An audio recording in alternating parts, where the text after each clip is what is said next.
Shalom saudara-saudara sekalian, saya menyapa saudara dengan kasih yang dari Allah Tritunggal menyertai kita semua. Saudara-saudara, beberapa waktu yang lalu saya mendapatkan sebuah kiriman rekaman live TikTok tentang saudari Mikana yang sedang live di TikTok dan membuka sesi pertanyaan. Dan dalam sesi itu ada pertanyaan, yaitu ketika Yesus dibaptis ada suara yang berseru di langit. Itu siapa?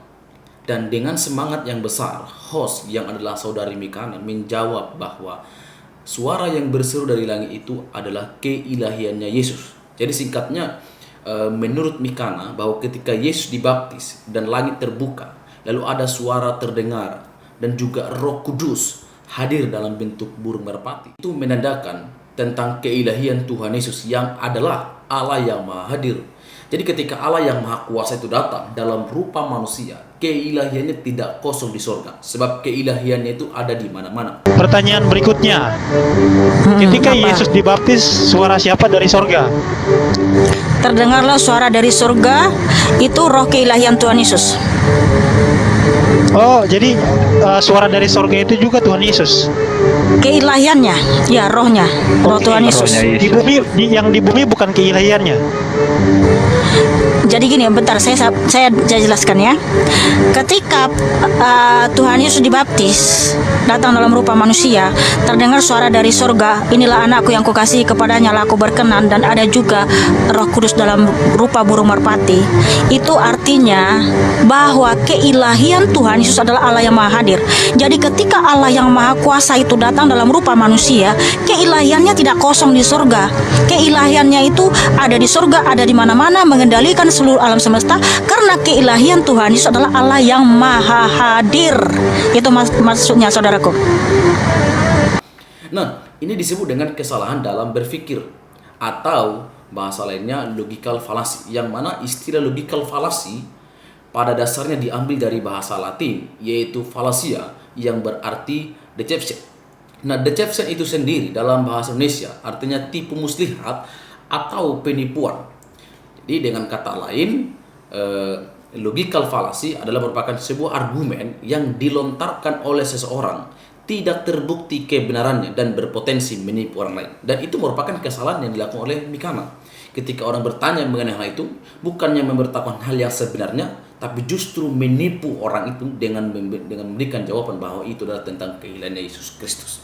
Nah, terkait pernyataan dari Mikana, saya ingin menyampaikan bahwa ketika peristiwa Yesus dibaptis dalam Matius pasal 3 ayat 13 sampai 17, khususnya di ayatnya yang ke-16 sampai ayat ke-17, Alkitab menjelaskan begini.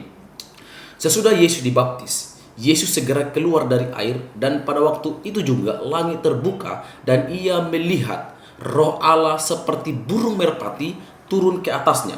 Lalu terdengarlah suara dari sorga yang mengatakan, inilah anakku yang kukasihi, kepadanya lah aku berkenan. Nah, ini bukan berbicara tentang keilahian Tuhan Yesus yang Maha Hadir dan ada di mana-mana, tetapi ini berbicara tentang kehadiran sekaligus ketiga pribadi dari Allah Tritunggal. Dia yang dibaptis adalah pribadi anak, yaitu Yesus Kristus, dan suara yang terdengar dari sorga adalah pribadi pertama, yaitu pribadi Allah Bapa. Dan burung merpati yang hinggap di pundak Yesus adalah menandakan kehadiran dari pribadi ketiga, yaitu Roh Kudus dalam bentuk burung merpati. Jadi kalau Mikana bilang itu bicara tentang keilahian Yesus, ini adalah merupakan kesalahan berpikir yang seharusnya tidak boleh terjadi. Dan juga ini merupakan penyesatan yang semakin ditunjukkan di khalayak umum.